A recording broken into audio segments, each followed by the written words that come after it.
Diri kita ini perwujudan diri yang mutlak itu. Diri ini nyatanya diri yang mutlak itu sebenarnya. Makanya apa yang mau diserahkan kepada Allah? Tidak ada yang mau diserahkan kepada Allah sejak mula jadinya dirimu nggak pernah ada, kata Tuhan. Cuma karena kamu saja yang merasa, kata Allah. Kita saja yang merasa, kita yang punya. Ketika kita sadar, baru kita kembalikan kepada Allah. Di situ Allah senyum aja tuh. Kenapa? Allah tahu dirimu sejak mula jadi nggak pernah ada. Kan diri aku cuma yang ada. Kalau diri Allah cuma yang ada, apa yang mau dikembalikan kepada Allah? Karena diri kita ini haknya Allah. Kapan kita punya hak lalu kita berikan hak kita kepada Allah? Nggak pernah ada. Itu maksudnya tuh. La haula wa la quwata. Diri ini tidak punya hak. Yang punya hak itu illa billah. Allah tuh cuma yang punya hak. Karena dia yang ada semata-mata. Nah, ketika itu Bapak Ibu, setelah kita sadari, kita pahami, sudah kita mengerti akan diri kita sebenar-benarnya. Diri kita ini sejak mula jadinya tidak pernah ada. Lalu sadar kita itu. Pada saat itu kita telah kembali kepada Allah itu. Jadi jangan tunggu dikapani. Tahu maksudnya? Jangan tunggu disolati. Sebelum dikapani, sebelum disolati, selagi hidup nih, pulangkan itu. Itu maksudnya kembali itu. Jangan innalillahi wa inna ilaihi raji'un. Terjebak kita dengan bahasa sesungguhnya asal kita Allah, kembali kepada Allah. Lihat. Kalau kita memahami makna terjemah, ini diri kita asalnya dari Allah, kan gitu. Ketika mati, diri ini berjalan dia menemui Allah. Apa seperti itu? Ya tidak, Bapak Ibu. Ini yang Ustadz maksud tadi. Daniel tinggalnya di Marpoyan, pergi malam nih ke majelis, nanti pulang lagi ke sana. Benar contoh itu secara logika. Tapi secara makna tidak tepat. Makna contoh kembali kepada Allah itu seperti tadi. Kalau contoh itu Daniel di Marpoyan lalu kembali ke Marpoyan, dibawakan makna contoh yang sebenarnya innalillahi wa inna ilaihi raji'un, berarti Allah itu berjarak. Ya. Allah itu bertempat.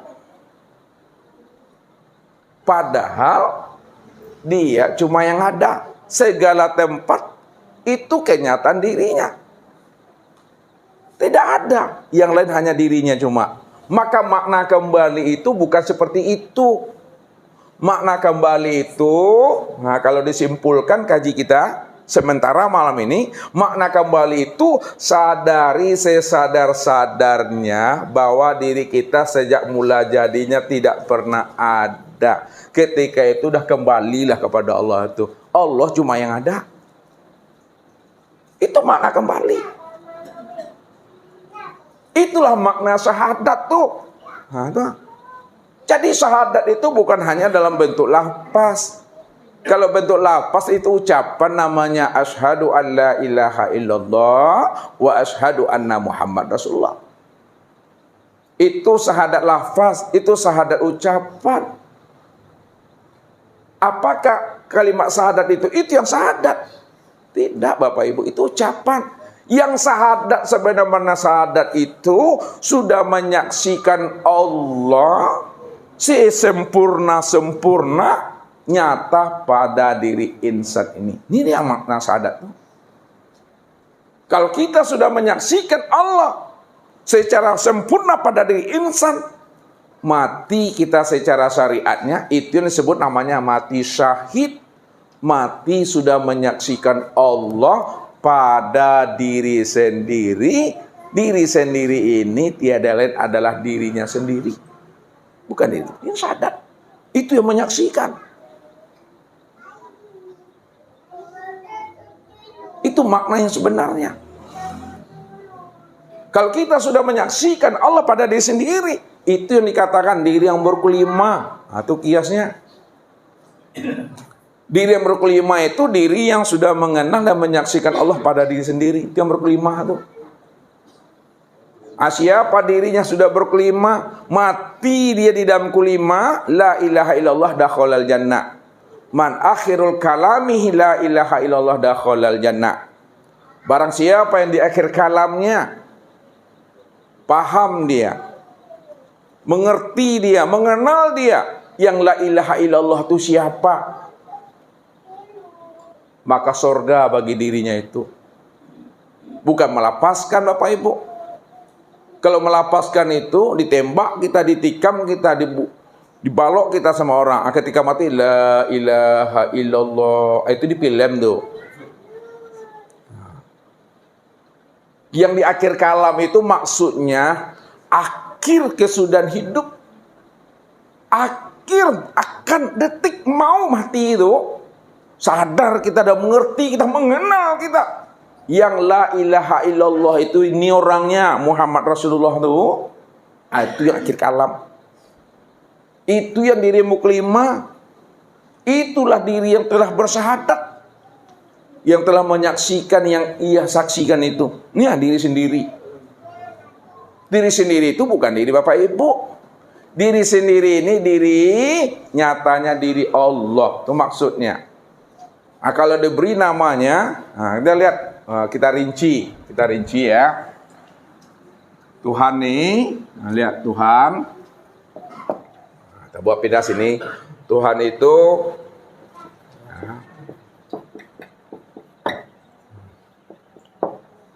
ada namanya. Tuhan itu punya nama. Tuhan itu punya nama wujud dirinya. Tuhan itu punya nama rupa dirinya. Tuhan itu punya rahasia dirinya.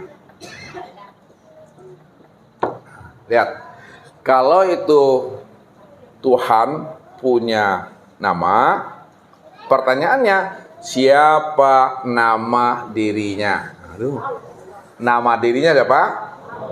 Allah. Kalau Tuhan itu punya nama wujud dirinya, siapa nama wujud diri Tuhan? Itu Muhammad. Kalau Tuhan itu punya rupa wujud dirinya, siapa nama rupa wujud dirinya? Bernama Adam. Kalau Allah punya nama rahasia wujud dirinya, siapa nama rahasia wujud dirinya? Disebut insan. Itu maksudnya tuh. Jadi kalau Ustadz sampaikan sama Bapak Ibu, Allah tuh namaku, Muhammad itu wujud diriku, Adam itu rupaku, insan itu rahasia diriku. Namanya berapa tuh? 4. Tapi dirinya 1 cuma. Ya.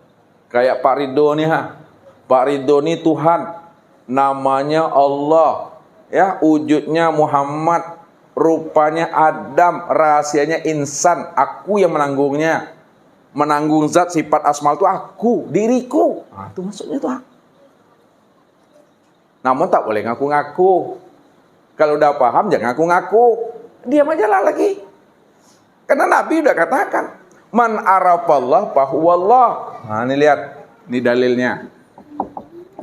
Man arafallah fahuwallah. Barang siapa yang telah kenal Allah, Allah itu cuma yang wujud, dia yang melihat, mendengar, berkata, mengetahui, berkuasa, berkenan dan hidup, fahuwallah. Maka yang hidup itu ya Allah, yang wujud itu hanya Allah. Memangnya ada lagi yang wujud selain Allah? Adakah yang hidup lagi selain daripada Allah? Tidak ada. Siapa yang telah mengenal Allah, Allah itu yang wujud, Allah itu yang hidup, maka dialah yang Allah itu. Ada paham kita seperti itu? Man arafallah kalla lisanahu. Man arafallah kalla lisanahu. Siapa yang telah mengenal Allah, maka di situ keluhlah lidahnya, lisannya. Kelulisan itu maksudnya Tak ada lagi kita tuh menyebut-nyebut, ya, aku Allah. Ada lagi yang berkata Allah, an yang selalu itu. Maksudnya an yang tuh paham. Paham tuh mengerti. La sautun wala harfun bil haqqi ilallah. Tidak ada suara, tidak ada huruf, tidak ada lafaz, tak ada kata-kata. Bil haqqi. Yang hak itu, yang hak, yang sebenar-benar yang hak itu Allah. Yang Allah itu yang mana? Allah itu yang bukan sebutan tuh. Allah itu bukan kata-kata itu. Allah itu, ya, segala yang ada nih, ya, segala yang wujud tuh, sempurnanya ini. Jadi tak boleh disebut. Kalau disebut, abeko yang ditunjuk lain pula abeko. Makanya lain disebut, lain pula tunjuk, lain yang tunjuk, lain pula sabut. Jadi supaya tidak salah dalam menyebut, tidak pula salah cara kita menunjuk, paham saja lah tuh. Sadar sesadar-sadarnya, mengerti dengan mengerti-mengertinya, bahwa segala yang ada ini, itulah wujudnya, itulah rupanya, itulah wajahnya. Nah, kesimpulan yang kedua untuk memahaminya, lihat. Wallahu nafsiyun wa ana nafsah wujudahu. Wallahu nafsiyun wa ana nafsah wujudahu. Allah diriku dan diriku wujud Allah. Allah diriku wujud Allah. Itu bahasa makrifat. Ya, bahasa makrifat. Yang Allah itu, Tuhan berkata dengan menyebut namanya, yang Allah itu ya diriku. Dan diriku inilah yang bernama Allah itu. Itu dia bahasanya itu. Kalau kita haluskan pemahamannya, Allah itu segala yang wujud, itu makrifat. Hakikatnya segala yang wujud itulah rupa Allah. Nah, Allah segala yang wujud itu rupa Allah. Segala yang wujud itu wajahnya Allah. Segala yang wujud itulah kenyataan Allah. Segala yang wujud itulah tajalli Allah. Segala yang wujud itulah perwujudan Allah. Nah, begitu. Jadi Allah segala yang wujud itulah rupanya, itulah bentuknya, itulah wajahnya. Nah, ketika itu kala lisanau, diam aja lagi Bapak Ibu. Nah, dalam penyampaian bahasanya, siapa yang telah mengenal diriku, yang telah wujud pada dirinya, maka rahasiakanlah diriku pada dirimu. Rahasiakan diriku pada dirimu, walaupun kamu mengatakan dirimu, namun dirimu itu tiadalah dirinya aku. Maknanya, aku merahasiakan diriku sendiri pada diriku sendiri. Makanya yang kenal siapa diriku sebenarnya, ya aku. Ya, yang kenal diri Allah itu ya Allah. Yang diri Allah itu, ini dia Bapak Ibu. Nih. Jadi disitulah kita memahaminya bahwa setiap nama ada orangnya. Setiap nama ada wujudnya. Apapun yang kita sebut, apapun yang kita bicarakan, pasti ada wujudnya. Pasti ada rupanya, pasti ada bendanya, pasti ada orangnya. Sebut mic, ini ke orangnya Pak Andre atau ini? Sebut spidol, ini ke orangnya atau ini? Nah, itu dia.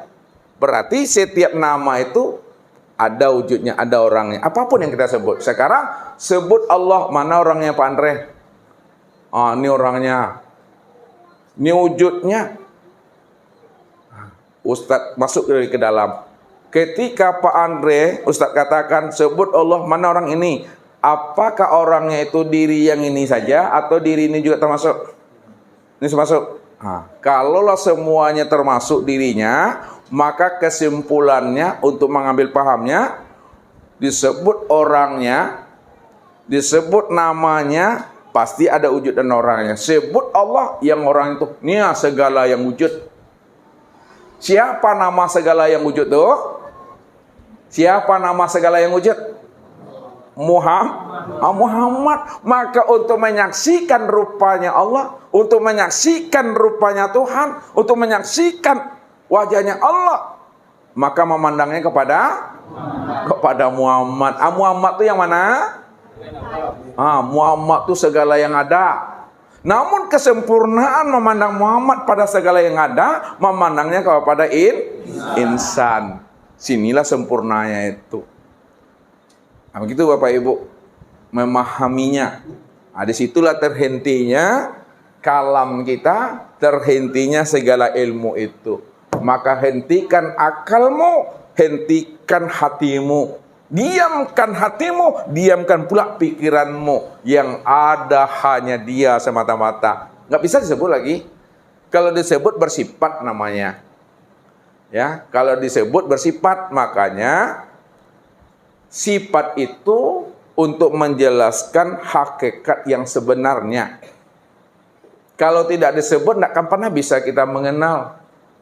Maka sebutan itu untuk menjelaskan hakikat yang sebenar-benarnya. Namun kalau kita dah paham hakikat yang sebenar-benarnya, tidak ada lagi kata penyebutan. Ya. Tidak ada lagi bahasa mengingat-ingat. Tidak ada lagi bahasa ingat. Tidak ada lagi bahasa menyembah. Tidak ada lagi bahasa memuji. Tidak ada lagi. Sebab kalau ada juga bahasa menyembah, pasti ada yang disembah. Ada bahasa mengingat, pasti ada yang diingat. Padahal sesungguhnya yang mengingat itulah yang diingat. Yang menyembah itulah yang disembah. Kan diri Allah juga di situ. Kalau diri Allah di situ, untuk apa disebut kalimat itu? Kalimat itu kita sebut, kita jelaskan, kita jabarkan untuk mengambil paham supaya kita sampai kepada makna yang sebenarnya. Kalau sudah sampai kita kepada makna yang sebenarnya, tinggallah paham itu lagi. Hilang sebutan itu lagi. Hilang kata pengenalan itu lagi. Hilang kata melihat. Hilang kata menyaksikan. Hilang kata makrifat. Hilang kata hakikat. Hilang kata tarikat dan syariat itu. Tak ada bunyi kata syariat itu, nggak ada lagi. Ya, tak ada Bapak Ibu bersyariat. Tidak ada lagi Bapak Ibu bertarikat. Tidak ada lagi Bapak Ibu berhakikat. Tidak ada lagi Bapak Ibu bermakrifat. Karena diri Bapak Ibu memang nggak ada. Kalau disempurnakan juga kalimatnya itu, kan Allah cuma yang ada. Allah itulah yang bersyariat. Allah itu yang bertarikat. Allah yang berhakikat. Allah yang bermakrifat. Dirinya sendiri di situ. Dia menyaksikan dirinya. Dia menjalankan takdir diri sendiri. Dia menikmati dirinya sendiri di situ. Kalau Allah menikmati, menjalani takdir diri sendiri, perlukah Allah mengutarakan itu lagi? Kata perlu. Untuk apa? Memang kan udah aku kan. Kalau sudah aku yang menjalani takdir diriku sendiri, aku sudah menikmati dan asik dengan diriku sendiri, untuk apa aku sebut lagi? Tapi kenapa disebut itu?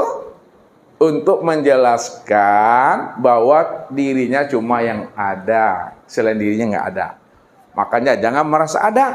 Kalau merasa ada, itu yang disebut namanya jin. Jinnya tuh jin tomang. Jin tomang itu pengakuan diri.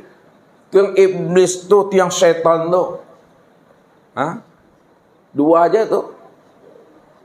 Nah, kalau dia mengenal dirinya, disitulah dia hapus dirinya. Tidak disebut jin, tidak disebut setan. Tapi kalau dia tidak mengenal dirinya, disebutlah dirinya jin. Disitulah disebut nama dirinya setan. Ya, makanya jangan kita sibuk ya cari setan keluar diri. Carilah setan ke dalam diri. Ya. Setan ke dalam diri itu artinya nafsu itu. Itulah pengakuan itu. Pengakuan, keakuan. Makanya Bapak Ibu tak boleh mengatakan aku, deyen, ambo kalau tak paham makna aku, deyen dan ambo itu. Tapi kalau kita dah paham makna aku, ambo, deyen, sebutlah itu. Karena akunya itu bukan akunya kita, akunya Allah. Deyen ambo itu bukan deyen ambonya kita, tapi deyen ambonya Allah. La ilaha illa ana. Tidak ada Tuhan yang wujud yang nyata, melainkan yang wujud yang nyata itu Tuhan itu aku.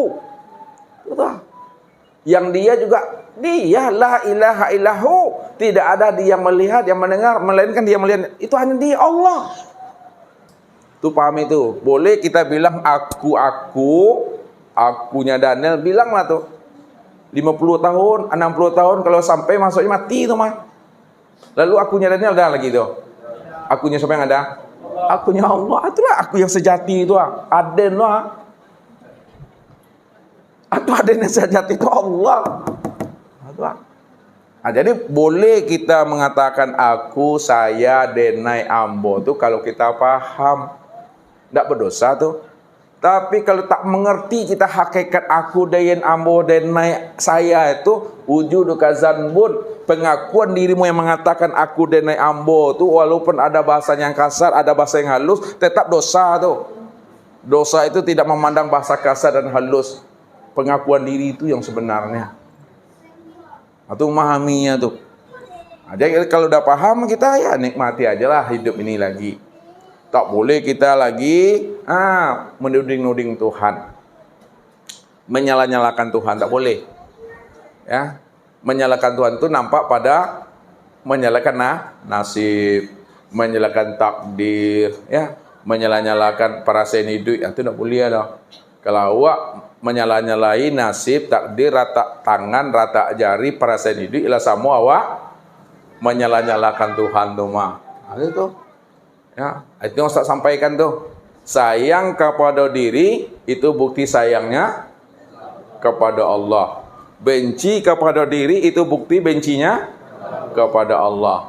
Jadi nampak bukti kita sayang kepada Allah itu pada diri. Nampak bencinya kita kepada Allah itu pada diri. Kalau awaklah paham bentuk sayang dan bencinya Allah sepulangnya kepada diri, maka baiklah sangku senyok pada Allah, sayang sajalah tu. Itu pandangan itu mestinya. Pandang ma'rifat itu ya begitu. Man nazar ila syai'in malam yarallahu fihi fahuwa batil.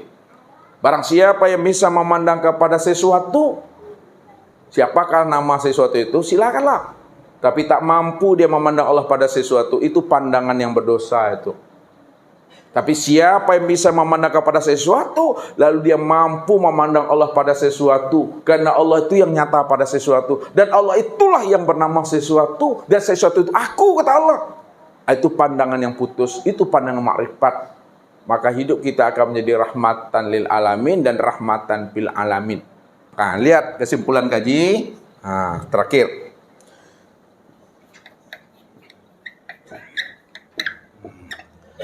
Syariat yang kita pelajari itu menghantarkan diri kita kepada thariqat. Jadi syariat ini menghantarkan kepada thariqat. Thariqat yang kita pelajari itu menghantarkan diri kita kepada hakikat.